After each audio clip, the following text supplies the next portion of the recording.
I'm June Holiday, and this is the story of how my family thought they erased me with a single dollar, and how that dollar became my greatest weapon. I wasn't surprised when the call came. Your father passed away, the lawyer said. My fingers didn't even flinch. Harold Holliday was a man of iron, and I was the rusted nail he always refused to acknowledge. Growing up, I wasn't the golden child. That was Priscilla. Dean was the heir. I was just June, the girl who liked books too much and questioned things too often. When my mother died, I was 13. No one comforted me. Dad went back to work the next morning like nothing happened. That was his way. Feelings were for the weak. I left home at 18, never looked back. I built a life on minimum wage, library shelves, and quiet strength. When the funeral came, I wore black, not for grief, but for closure. The church smelled like roses and regret. Priscilla air-kissed the room. Dean shook hands like a politician. They barely looked at me. I didn't mind. I didn't come for them. I came for the ending. After the service, the family gathered in the old study for the will reading. The air felt heavy with greed. Priscilla received the beach house. Dean got the stocks and bonds. Then the lawyer paused. June Holiday, he said, adjusting his glasses. You've been left $1 and a handwritten note. Silence. A beat. Then soft laughter from the corner. I didn't blink. I just took the envelope. My fingers trembled slightly as I unfolded the yellowing paper. It read, "Gratitude will save you, but do not be grateful. Fight." I read it again and again. My heart didn't break. It sparked. Because my father had never left me anything before. And now, for the first time, I realized this dollar wasn't an insult. It was a clue. I slipped the note into my coat pocket and held the dollar like it meant something. Everyone else filed out, murmuring condolences they didn't mean. I didn't bother saying goodbye. Outside, the Florida sun hit me hard, too bright for a day like this. I drove back to my one-bedroom apartment, placed the dollar and the note on my kitchen table, and stared. Gratitude will save you, but do not be grateful. Fight. What did that even mean? My father was never poetic. He was a man of numbers and orders, not riddles. And yet, I could feel him in those words. A part of me wanted to crumple the note and forget it. But another part, stronger, sharper, knew better. My father didn't do anything without reason. If this was his final message to me, there had to be more. I pulled out the old photo album I kept hidden in my closet. Dust clung to the cover like a second skin. Flipping through it, I stopped at a picture I hadn't seen in years. Me, maybe 6 years old, sitting beside him at our old cabin in the Everglades. His hand rested stiffly on my shoulder. I remember asking him that day why he built the cabin so far from everything. Because people can't steal what they can't find, he'd said. That sentence hit me now like a punch. I stared at the photo, the trees, the angle of the porch, the metal tin roof. And then I saw it. Something in the background. A stone marker, partially hidden. I hadn't noticed it as a child. But now, I leaned in. It looked like coordinates. My breath caught. Was this it? The clue? I scanned the back of the photo. Written in my father's sharp, blocky handwriting were four numbers I'd never paid attention to. My hands shook. He left me more, I whispered. He left me something real. The others got houses and stocks. I got a mystery. And suddenly, I didn't feel poor at all. I felt chosen. I didn't sleep that night. I sat at the kitchen table staring at that photograph until my eyes blurred. The numbers on the back burned into my mind. 26.3076, negative 80.7782. I typed them into my phone and held my breath. The map loaded slowly, like it knew the weight of what it carried. It landed on a remote patch of land in the Everglades.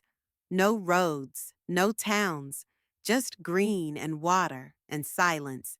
I felt something deep in my bones then, a pulse I hadn't felt in years. Hope, number, purpose.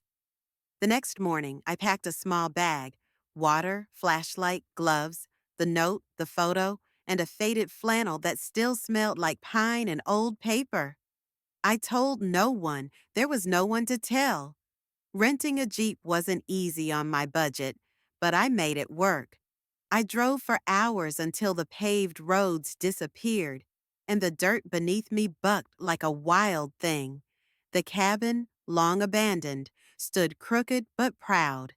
The roof sagged, and vines curled around the porch like fingers reclaiming what man had made. I stepped out of the Jeep and just stood there. Memories I didn't know I still had came rushing back. My father hammering nails, me chasing frogs, the smell of rain on wood. Inside, it was dusty and dark, but the beams still held. I ran my finger along the walls like they might speak. Then I stepped outside, walked past the porch, through the trees, and there it was, the stone marker, faded, moss-covered, but real. I knelt beside it, brushing dirt away. Underneath, a small metal box, rusted but intact. I pried it open with a stick. Inside, another note and a single gold coin. The note read, "Not yet. Keep going. When you're ready to fight, follow the trail." I stared at it, stunned. This wasn't an inheritance. It was a path, a test, a message not meant for just anyone. He could have left this to Dean, to Priscilla, but he didn't. He left it to me, maybe because he knew, of all his children, I was the only one who ever learned how to survive. I held the gold coin in my palm, feeling its weight, small but ancient, like it carried stories I wasn't ready to hear. The edges were worn smooth, and it bore an emblem I didn't recognize. I tucked it and the second note into my bag and stood. The cabin loomed behind me like a silent guardian. The trail ahead? Not a trail at all. Just dense Florida brush, gnarled roots, and buzzing heat. But I walked anyway. Every step felt like I was digging into something deeper than dirt, into history, into bloodlines, into secrets my family had buried long before they buried my father. I followed tree markings, small carvings in bark, arrows pointing east. I remembered him whittling wood as a kid. I thought it was a nervous habit. Turns out it was code. The Everglades swallowed sound, no birds, no wind, just the crunch of my boots and the thunder of my heart. After an hour, I reached a clearing. In the center, a rusted oil drum, half buried in the ground. Another marker sat beside it, this one newer, with fresh etchings. If you've made it this far, you're not the fool they thought. I almost laughed. That sounded exactly like him. The drum lid squealed as I forced it open. Inside were old documents wrapped in plastic, deeds, ledger pages, photos. One showed my father standing beside a man I'd never seen, Latin-looking, dressed in military uniform. On the back scribbled, "Sanchez. Keep this quiet." My fingers trembled. The documents told a different story than the one I'd been fed. Offshore accounts, property holdings, secret business deals, hidden under the floorboards of a forgotten cabin in a swamp. I realized then this wasn't just about money. This was about legacy, about control, about a game played by men who never expected their daughters to win. I wasn't just uncovering wealth. I was unearthing power. And for the first time in my life, I was ready to use it. I spread the documents out across the porch floor, brushing off the dust with the sleeve of my shirt. The ink was faded, but legible. Offshore accounts in the Caymans, land titles in names I'd never heard. There were payments made to people in cash, envelopes marked with months and initials. Some were dated decades ago. I recognized none of the names but one, my mother's. Her name appeared on a ledger under a code I didn't understand. A monthly transfer made out to LH until the year she died. Why would he have paid my mother? Or was it blackmail? I sat back, dizzy with possibilities. The man in the military uniform haunted me. Sanchez. Who was he? And what did he have to do with my father? I snapped a photo with my phone and pocketed the picture. Whatever this was, it went beyond a hidden stash. This was a legacy of shadows. I wasn't sure what my father had built, but it wasn't clean. Maybe that's why he left me the trail, because the others, Dean and Priscilla, were too soft, too obsessed with country clubs and curated Instagram lives. They wouldn't know what to do with this truth. But me? I knew how to keep secrets. I had lived my whole life as one. I loaded the documents into my bag, locked up the cabin, and drove home in silence. Back at my apartment, I scanned everything into a password-protected drive, just in case. I slept with the photo under my pillow, afraid it might vanish if I let it go. The next morning, I called a private investigator. I need information on someone, I said. Name Sanchez, possibly military, possibly not real. Old photo, might be dirty money involved. The man on the other end paused. You sound like you're on to something big, he said. I stared out the window. No, I replied. I think I'm just finally seeing clearly. My father hadn't given me scraps. He'd given me a puzzle, and I was going to solve it, piece by rotten piece. The investigator's name was Louis Graham, retired cop, mid-50s, voice like gravel and bourbon. He agreed to meet me the next day in a diner off Highway 27. When he walked in, I recognized the type instantly. Worn leather jacket, eyes that had seen too much. He ordered black coffee, no sugar. Let me see the photo, he said. I slid it across the table. He studied it for a long time, tracing the uniform with his fingertip.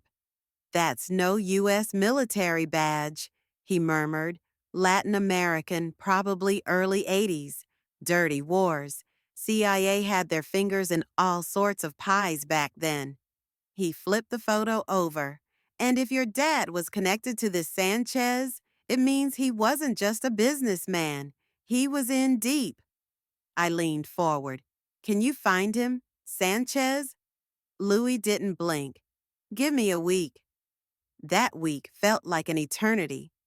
I went back to work at the library, shelving biographies while thinking about black money and secrets buried in swamps. I couldn't sleep. I couldn't eat. Every time the phone rang, my stomach twisted. On the sixth day, Lewis called. We need to talk, in person. I met him at the same diner. He laid out what he found. Sanchez was a former colonel in a now-defunct South American regime, known for human rights violations and smuggling routes. He disappeared in the early 90s, last seen boarding a plane to Miami under an alias. No records since. But, Louis said, tapping the table, your father's name came up too. He slid me a printout of a declassified document. Code names. One stood out. Chic. That was your dad, he said. We're talking about covert ops, smuggling, maybe worse. I stared at the paper, bile rising in my throat. My whole life I thought he was just cold, a hard man. But now it looked like he'd lived a double life, one clean, one stained with things I couldn't name. And yet, he'd chosen me to find it. Not them, me. That had to mean something. I couldn't breathe after Louis left. I sat alone in the booth long after the coffee went cold. Shuck. My father had a code name, like some character in a spy novel. But this wasn't fiction. This was blood and bone. And the more I thought about it, the more things started to make sense. The business trips that came without warning, the locked briefcase he never let out of his sight, the whispers when people thought I wasn't listening.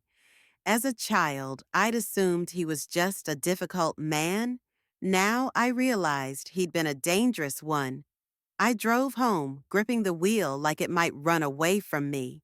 Inside my apartment, I laid everything out on the floor: photos, documents, maps, notes, and that single gold coin. It glinted under the lamplight like it was mocking me. I needed help, not just Louis. I needed someone who understood how this kind of power moved. So I called my friend Darcy. She used to work in political research before burnout swallowed her whole. Now she freelanced for herself and trusted no one. "Bring whiskey," she said, "and don't use your real name when we talk." I arrived an hour later with a bottle and a folder full of sins. She flipped through the pages slowly. "This is bigger than just your family," she said finally. "This goes back decades. Cartels, CIA, private funding. Your father wasn't just involved, he was a node in the network." I stared at her, hollow. Why would he leave it to, and he hoped that someone would clean it up? She motioned for me to sit. "Your father wasn't proud of what he did, but he believed in consequences, and he believed you were the consequence waiting to happen." I sat, stunned. Lorraine handed me a key. "He gave this to me years ago, told me to give it to you when the time was right." I held it like it might disappear. "What does it open?" She leaned in. "The beginning of everything." My breath caught. I didn't know what that meant, but I knew I was about to find out. The key Lorraine gave me was small, old-fashioned, the kind used for safety deposit boxes or forgotten drawers. It weighed more than it should have, like it carried memories instead of metal. I drove home in silence, the key resting on the seat beside me, taunting me. I laid it on the table next to my father's original note. "Gratitude will save you, but do not be grateful. Fight." I ran my fingers over the metal, wondering how many secrets it had kept locked. I called Louis the next morning. "Can you help me find out where this belongs?" He asked for a photo, then whistled low. "That's a Harrington vault key. Private storage. They're ultra secure. Only 5 branches in the country. Lucky for you, there's one in downtown Tampa." I made an appointment under a fake name and wore my best blazer, the one with shoulder pads and the confidence I didn't really feel. The building was gray, windowless, and colder than it should have been. The receptionist checked the key against a master log and raised an eyebrow. "Box 108, she said, "signed in under H. Hawk." The vault itself was a thick steel door guarded by a retinal scanner and a silent man with a gun on his hip. Inside, the air felt like a tomb. I opened box 108 with trembling hands. Inside was a leather-bound journal and a flash drive taped to the lid. The journal smelled like cigar smoke and regret. I flipped to the first page. It wasn't a diary.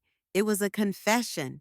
Page after page, my father detailed operations, names, coordinates, betrayals. He wrote like he was talking to someone he'd never met but trusted completely. At the bottom of one page, "If you're reading this, I've failed." But you haven't yet. I stared at the words until my throat tightened. Then I pocketed the flash drive and walked out, past the armed guard, past the receptionist, into a world that suddenly looked sharper, darker, and far more breakable than it had the day before. I didn't wait to get home.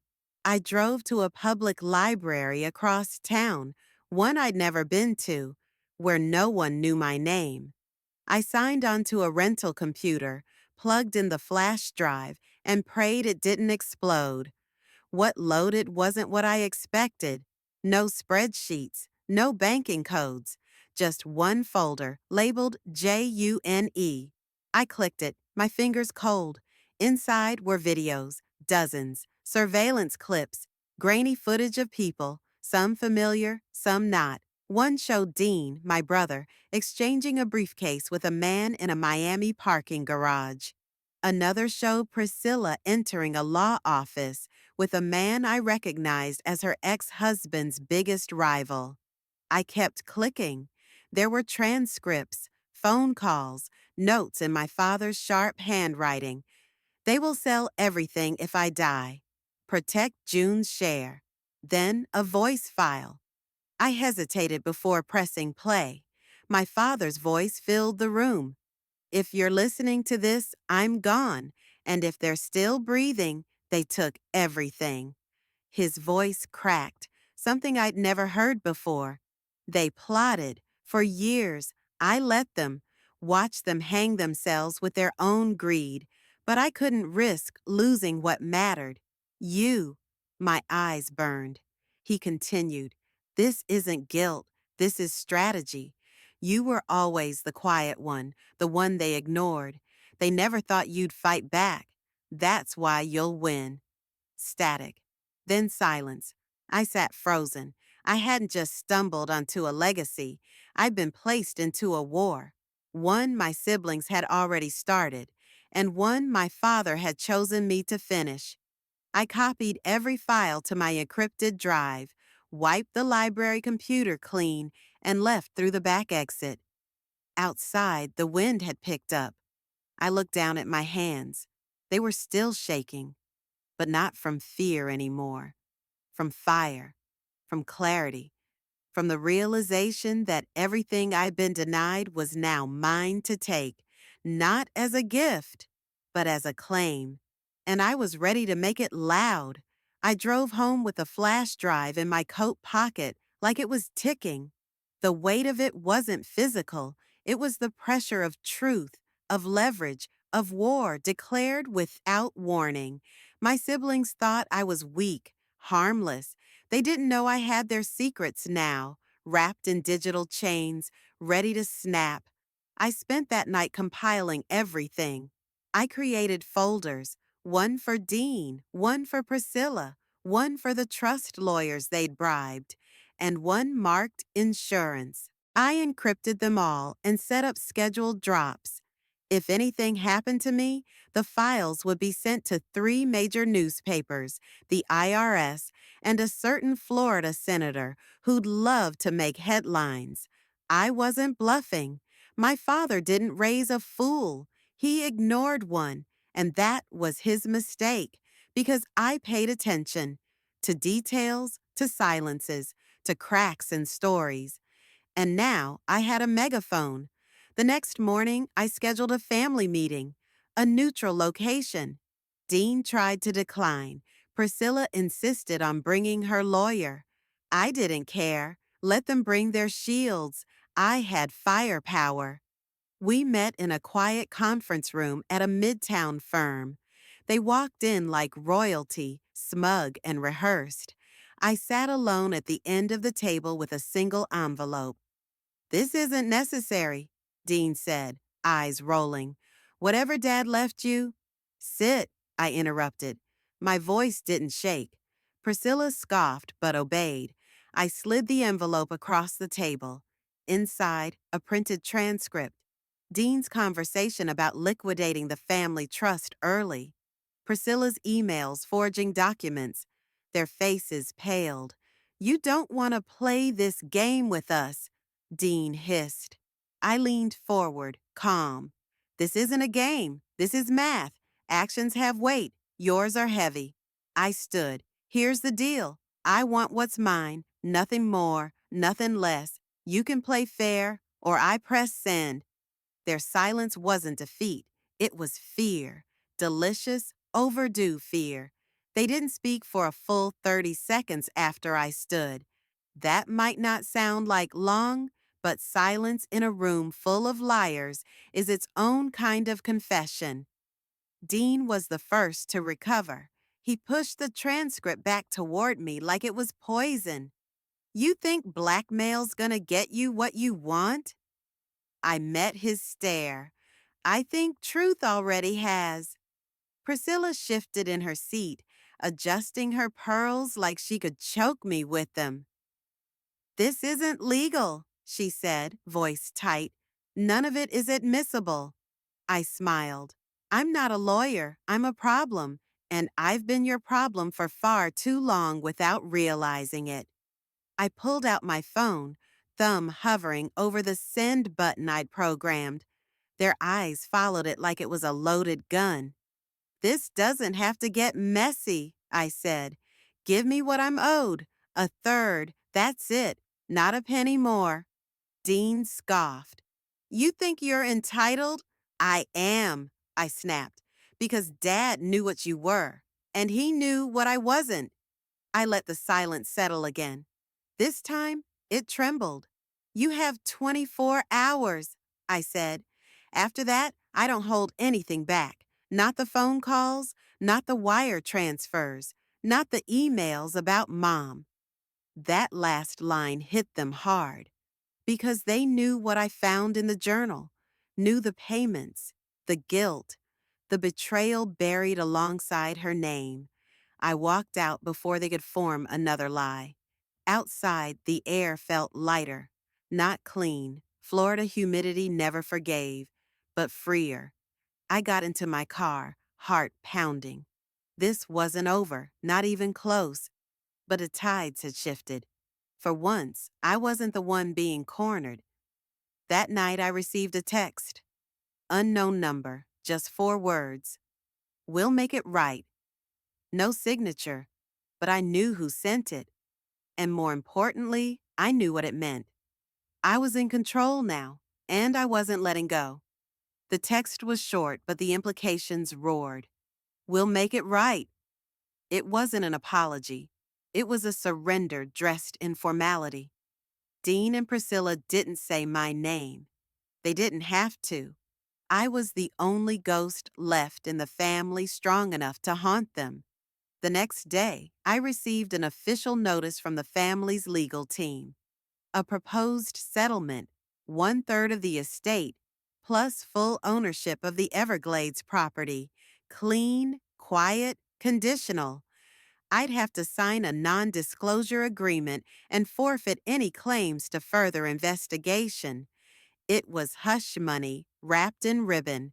I printed the letter and laid it beside my father's original note. Do not be grateful. I could almost hear him daring me to refuse it. But this wasn't about gratitude. It was about power, about proof. And the truth was, I didn't need the rest of the estate. I didn't want their homes or their blood-stained bonds. I wanted my third, because it wasn't a gift. It was mine, earned through silence, survival, and every year I spent learning how to disappear. I signed the documents. I sent them in. And 3 days later, the wire transfer hit my account. It didn't feel like winning, not yet, but it felt like breath, like a door finally opening. I drove back to the cabin that evening, alone. I stood on the porch, listening to the insects buzz, and the frogs croak, and the wind shift through cypress. And then I burned it all. Every letter, every ledger, every last whisper of the past. I fed it to a barrel fire and watched the smoke rise like a new kind of prayer. I kept the coin, I kept the key, and I kept the note, not because I was holding on, but because I needed the reminder. That $1 wasn't a dismissal. It was a doorway, a map, and I had walked it, alone, all the way to the end. I didn't tell anyone I burned the records, not even Louie, not Darcy. Some truths don't need to be shared, they just need to be ended. I sat beside the ashes until the last ember died. The Everglades were still, as if the land itself had been holding its breath for years and was only now exhaling. The next week, I bought the land surrounding the cabin, all of it, swamp, trees, marsh, dirt. I made it mine, not for resale, not for profit, but for peace. My name, June Holiday, went on every deed. No shell companies, no fake trusts, just me. I didn't buy silence, I bought sovereignty. Dean and Priscilla didn't reach out again. They'd made their peace, or more likely, buried it under cocktails and country club distractions. I didn't care. I wasn't their story anymore, and they sure as hell weren't mine. Instead, I focused on rebuilding, not the cabin. I let that remain a skeleton. But I planted a small garden nearby, the kind my mother used to dream about. Tomatoes, peppers, basil, life that grew with care, not secrets, not shame. I donated a chunk of my settlement to a shelter for girls aging out of the foster system. I didn't leave my name on the check. I just wrote, for the ones who were never picked first. The rest I kept simple: savings, repairs to my apartment, a secondhand car that didn't stall, and the occasional bottle of good wine. Nothing loud, nothing flashy, just quiet abundance. I started writing again, too. Journals full of truth I never got to speak, pages lined with the voice they tried to erase. It turns out silence makes a powerful archive. And when you're finally heard, even by yourself, it echoes. One morning, I walked down to the garden and stood barefoot in the mud. The sun rose slow, warm, honest, and I whispered, not to my father, not to them, but to myself, "You are not what they buried. You are what grew." I didn't expect healing to be so quiet. I thought there'd be a moment, like in the movies, when everything clicked and pain dissolved. But real life doesn't clap for you. It just softens. One morning, I found myself laughing at an old sitcom rerun, not because it was particularly funny, but because it felt good to laugh. That used to be rare. Now it was proof that light still lived in me. I started noticing the way the wind curved around the cabin ruins, how the scent of basil clung to my hands after gardening. I stopped flinching when someone said my father's name. He didn't own me anymore, not in memory, not in shadow.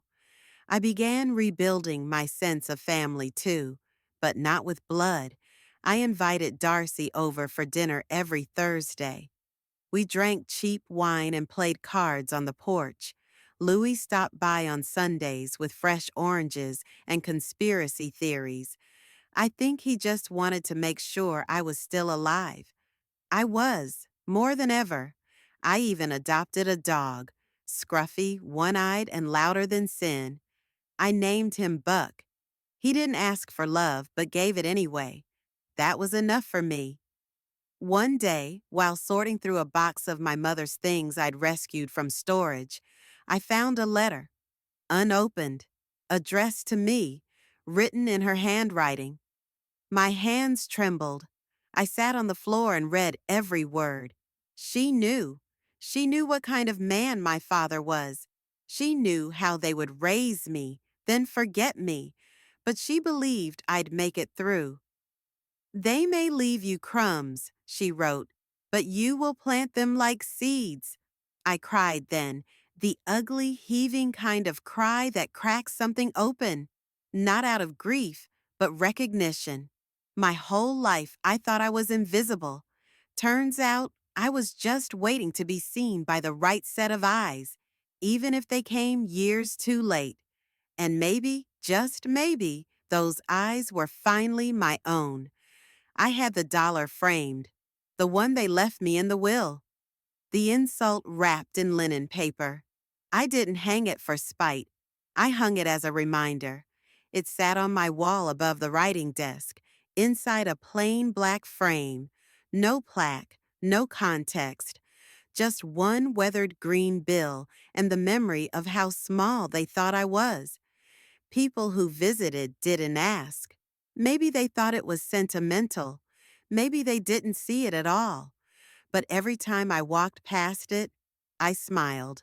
Not because of what it was, but because of what it meant now. That dollar, once meant to dismiss me, had started an avalanche.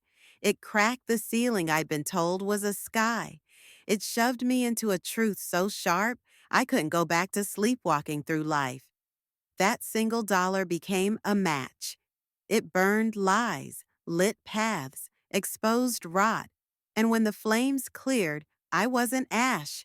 I was awake. I used to wonder why my father chose me. Why not Dean, the golden boy with his slicked hair and sharper lies? Why not Priscilla, who could charm a banker blind?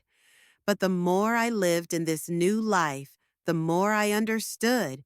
He didn't choose me because I was better. He chose me because I was forgotten, and the forgotten have nothing to lose. That makes them dangerous. That makes them free. I took the journal, the confession, the map, the weight, and locked it away in a safety box of my own.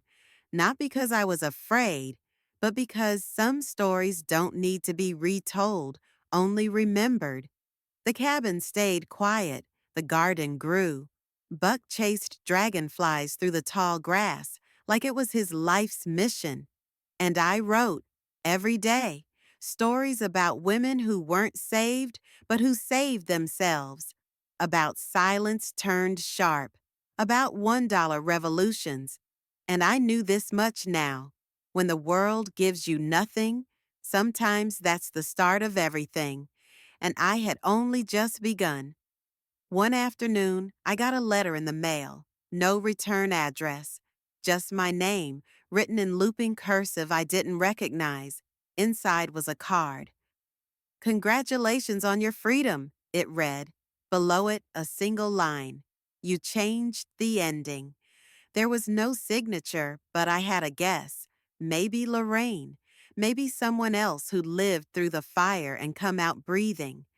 Either way, I kept it, tucked between pages of my journal, like a pressed flower from a life I refused to forget. Because that's what this was now. A life, not a reaction, not a defense, but a choice, my choice. I used to think family was something you were stuck with, something you endured.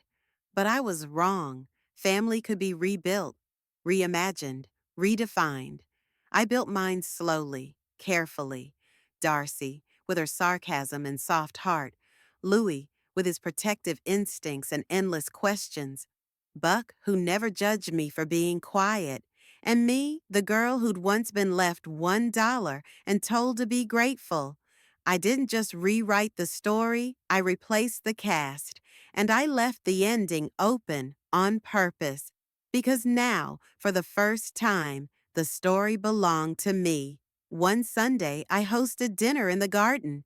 Nothing fancy, just stew, cornbread, and laughter. Louis brought oranges again. Darcy made sangria. We ate until the sun dipped below the cypress trees. And as the stars blinked awake, I looked around and realized something I never thought I'd feel again. Peace. Not the kind that comes from forgetting.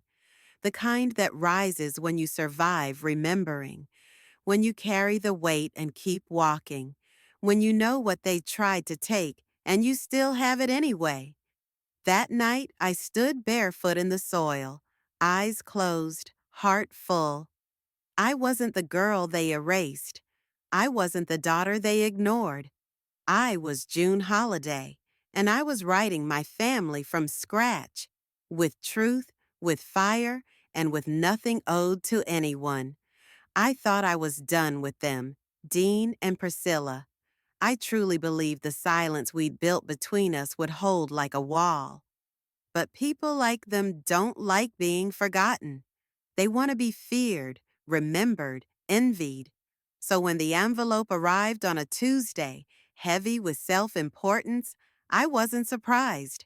Dean's name was on the return address. Inside, a formal letter from a law firm, a request. They were being audited. The offshore accounts, the trust mismanagement. It had caught up to them. They wanted my silence, again, in exchange for another payment. I laughed, not because it was funny, but because they still hadn't learned. After everything, they still thought my voice was for sale. I didn't respond. I didn't have to. Instead, I wrote a letter of my own, one they'd never receive. It wasn't for them. It was for me. You tried to bury me with $1, I wrote, but that coin bought a kingdom, not of gold, but of clarity, of soil, of breath, of self. You don't own me. You never did. I gave you decades of silence. Now I give myself the rest of my life without you. I folded it and tucked it into the frame behind the dollar. My little secret, the last word, mine. The audit moved forward without my interference. I heard through back channels that assets were frozen. Investigations opened. Priscilla went quiet online. Dean disappeared from the board of 3 companies. The empire crumbled, slow and public, and I watched, not with satisfaction, but with stillness. They had built their lives on stolen bricks.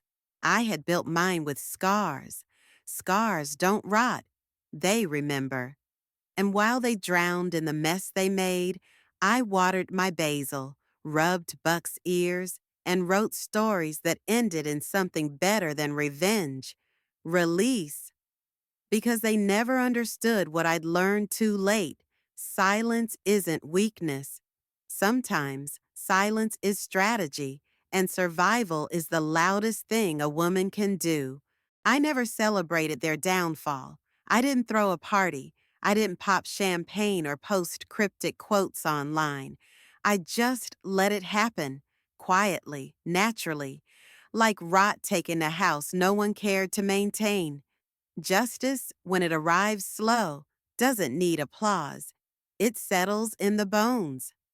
One morning, I opened my front door and found a delivery on the porch. No note, no sender, just a box. Inside was a single photo, me as a child, sitting in that Everglades cabin, my knees muddy, a smile stretched too wide for someone growing up in a house of ghosts. On the back, 3 words, "You made it." I stared at it for a long time. Then I framed it, right next to the dollar. They thought that dollar would end me.